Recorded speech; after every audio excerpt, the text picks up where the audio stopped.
Channel. तो आज मैं बता रहा हूँ आप लोगों को अपना kitchen garden on my terrace. So first of all, I have this jugaad of green leafy vegetable and saag.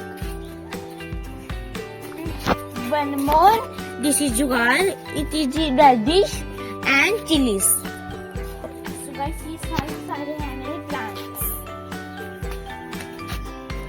ये है डेकोरेटिव प्लांट और ये भी है one more decorative plant and ये है रोजेस एंड ये है कैक्टस एंड ये है one more decorative plant and ये है yellow marigold and this is one more beautiful plant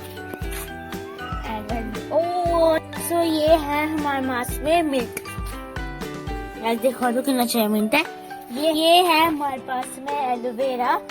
lastly I tomato plant. आज के बस इतना ही गाइस। अगर आपको ये वीडियो पसंद आई तो वीडियो को लाइक करना, शेयर करना और कमेंट करके बताना हमारी वीडियो कैसे बनी है। Bye bye.